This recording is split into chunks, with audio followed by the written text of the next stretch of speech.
some superstar potential there. Who should it be? Number one, who should be the number one overall? Watch the next generation of NBA stars begin their journey. Oh, a star is born. How special is this guy? They have a star on their hands. That was nasty. How about that? Talk about some lingerie on the deck.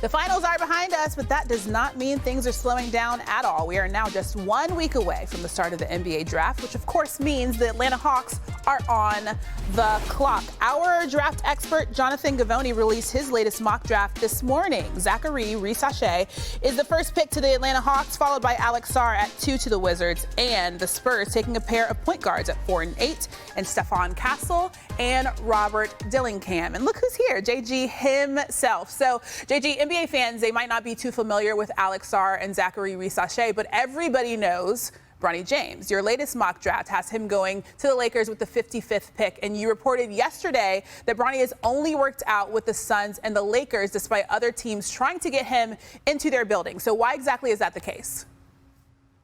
Well, I spoke with Bronny James' agent, Rich Paul, this morning. Very interesting conversation. He confirmed that Bronny has only conducted workouts with 2 teams so far, the Suns and Lakers. He says he's comfortable with where he might land ultimately on June 27th, presumably with the Lakers. He said that other teams, such as the Dallas Mavericks, the Minnesota Timberwolves, and the Toronto Raptors, have also expressed interest in picking him.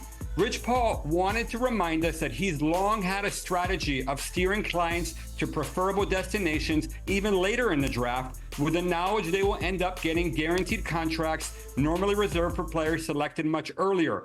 Taylor Horton-Tucker, Brandon Boston Jr., and Chris Livingston were similar examples of players who conducted limited workouts just like Bronny this year. Rich Paul also informed me that there is no package deal for LeBron's signature with either the Lakers or Suns in exchange for drafting Bronny. There has been talk around the NBA that the Phoenix Suns want to recruit LeBron and are dangling the carrot of selecting Bronny at 22nd. Paul confirmed that to me, but said they are not interested in such a move as the Suns are severely limited in the type of contract they can offer LeBron, a minimum contract, which he deemed insulting. Paul also said there's a scenario which the Lakers pick Bronny James at 55 and see LeBron decide to sign elsewhere in free agency. So yes, a lot of interesting news coming out of that call. Okay, Bobby, you were just laughing here a little bit ago when we were talking, when JG was going through those quotes from Rich Paul. What do you make of all of this? Yeah, LeBron's not going to Phoenix for the minimum. I think we could probably put that to bed there. I wouldn't get caught up that he's only worked out for Phoenix and the Los Angeles Lakers. Certainly being in the Nets front office, we've drafted players that have not come in and worked out before. I think the most important thing is that every team has his medical information.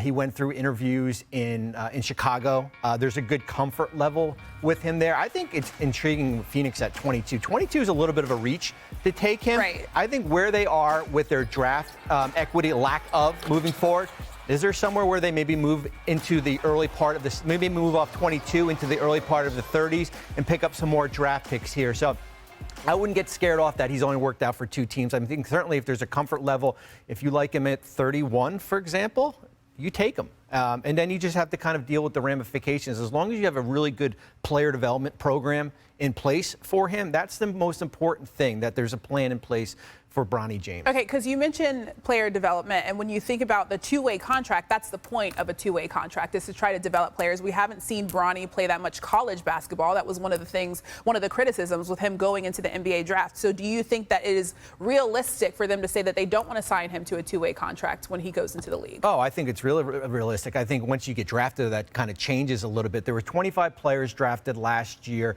10 players wind up signing two-way contracts. The other 15 were, 3 or 4 year deals. The one player that did was Gigi Jackson in Memphis. Two-way contract, gets converted, second team All-NBA. So I understand the reluctance of a two-way, but the reality is that the likelihood he will be in the G League at some point, whether it be on a two-way or on a standard contract. JG, when you think about teams that want Bronny, obviously he's only worked out with 2 teams, Suns, Lakers. What other teams are actually interested in Bronny?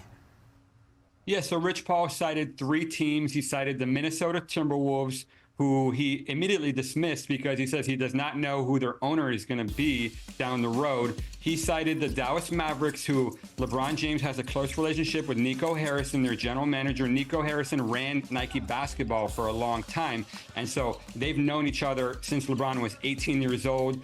And he called Bronny James. He said Nico is like an uncle for Bronny James.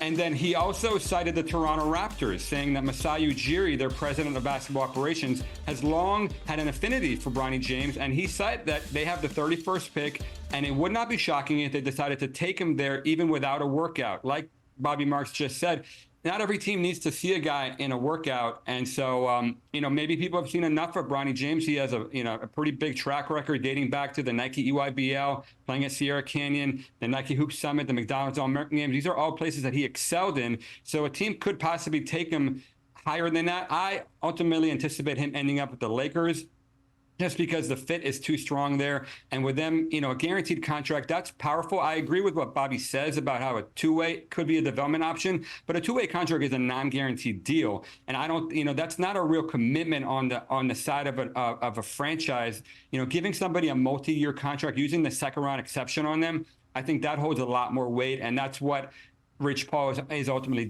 angling for here. Yeah, Jonathan just hit it right on the head. It doesn't matter if you go at 31 or 55. The money is still the same. This is not the first round where it's a sliding scale based on if you pick first or if you pick 21st, and there's a $5 or $6 million difference here. And we've seen that before, as far as a player going at 31 is basically going to sign for the same contract if Bronny gets picked at 55 by the Lakers. Who do you think that Atlanta? Do you think that they know who they have going number one overall a week from now? I don't believe that they've made a decision yet. They had Zachary Rizachet, our projected number one pick, in their building today for a workout. Zachary Rizachet is headed next to San Antonio on Friday, and then he'll work out for the Washington Wizards. So the teams with the second and fourth pick. I think Atlanta is going to explore a lot of different options, including drafting Donovan Clingan, who had a very strong workout there last week. Clingan's size and his length and mobility and shot blocking ability is very attractive to Quinn Snyder. Remember, his best days as a coach came with Rudy Gobert manning the paint for him. So I think the Atlanta Hawks are open to a lot of different concepts, possibly doing something with the San Antonio Spurs and flipping that fourth and first pick, maybe getting their pick. Their 2025 first rounder is owned by Atlanta right now. So I think the Atlanta Hawks are going to be exploring a lot of different situations in the next week or so. All right, we'll see what they do. The NBA draft just 1 week away on ESPN and ABC.